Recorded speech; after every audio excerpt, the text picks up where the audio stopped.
You can very well imagine my childhood, growing up in a household where I was unwanted. Everything was just about my sister. We were of the same age yet I was not allowed to touch her toys. She gets a new set of clothes now and then while I get only a pair of clothes at Christmas and one on our birthday. If we didn't share our birthday, they wouldn't even bother celebrating it. Oh, I just realized if I didn't share my birthday with my sister, I wouldn't exist. I got the bare minimum thing, and that too was not out of love but to save their faces from the judgmental eyes of the relatives. The only good thing about my childhood was my grandfather. He was the only one who was able to see through their BS. Sadly, he passed away when I was 13. That was the worst day of my life. I had no one to have my back. We lived in a tiny house in the suburbs. My sister and I shared a room. It was more like, I had a bed and a tiny closet beneath my bed in my sister's room. The entire room was filled with her clothes, toys, and posters. I was not even allowed to complain because according to my parents, they were doing enough for me. My sister didn't like my presence in her room. I was allowed in the room only in the night to sleep. Even when I was sick, I would have to lie down on the couch and not in my room because she is a girl and she needs privacy. I desperately wanted to be 18 so that I could move out of the house. Looks like my family were far more desperate to get rid of me. When we were 16, my sister got knocked up by a 19-year loser. His parents had thrown him out of the house when he failed thrice in the 8th grade. My parents got them married and my father got him a cleaner's job at his factory. My father is a mechanic and works at an automobile manufacturing company. My parents brought him home, so obviously I had to move out of my room to make space for him. But our house had only 2 rooms and a tiny living space. I asked if I could sleep on the couch, but my father denied it, saying he sleeps on the couch when my mom's snoring becomes unbearable on winter nights. I was asked to find a place for myself. To add fuel to my situation, my loser Bill would say, "Dude, it's not tough to find a place for yourself. My parents threw me out when I was 15 and yet I was able to put my life together. Now I have a family. Trust me, it's gonna get better out there," I sighed. Yeah, if living off as a junkie means putting life together and knocking up a minor means family to you, then sure.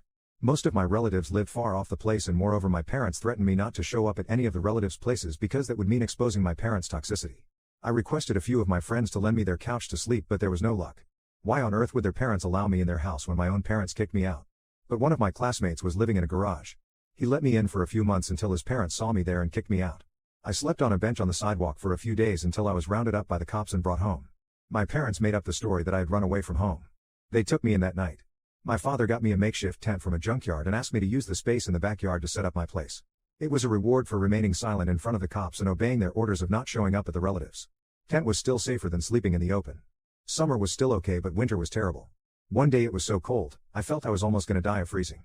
I knocked on my house but no one responded. I desperately needed help. I knocked on my parents' bedroom window. My dad yelled from inside not to disturb him else he'd come out and knock me down. I felt so miserable that at one point I wanted to die. I cried for the whole night. The next day, I went searching for a job that would lend me a space to sleep. One of the bakery shops needed a worker for his factory that was like 20 miles away, but he agreed to give me a place to sleep and even offered me food. Basically they baked it in their house and needed a helping hand. They offered me to live in their backyard, but I would have to clean it up. I agreed. The place was pretty messed up with flour and sugar all over the place.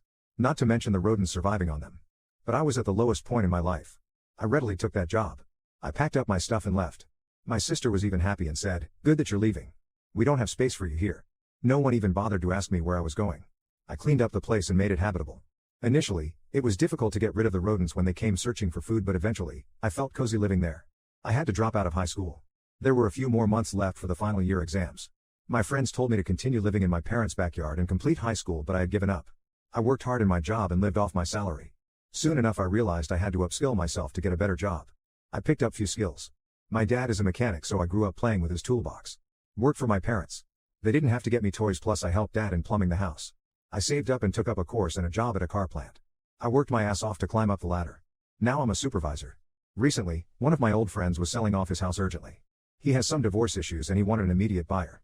I was reluctant to buy a 3-bedroom house, but he offered me a hefty discount on the market price and agreed to accept the down payment in parts. I grabbed it 2 weeks back. I moved into my new house and today I found unexpected guests at my door. Yes, my parents, sister, and Bill. It was a surprise for me because I was NC with them all these years. Neither did they reach out to me. This house of mine is nearly 15 miles away from their place. So there's no way they would have bumped here casually. I'm not in touch with any of the relatives, neither in person nor on social media, but I'm guessing it's the neighbor. I'm still friends with one of my neighbors. He might have seen the pictures of my house on Facebook and told my parents about it. I still have no idea how they figured out the exact address. My dad knew where I worked, so maybe he got the address from there. As soon as I opened the door, they forced themselves inside my house. Mom and Dad congratulated me and said they were proud of me. I smiled and offered them a chair.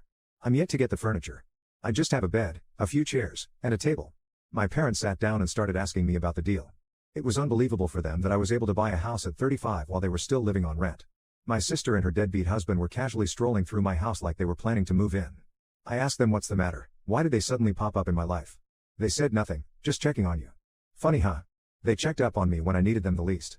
They randomly started giving me their life updates. Dad has developed hypertension.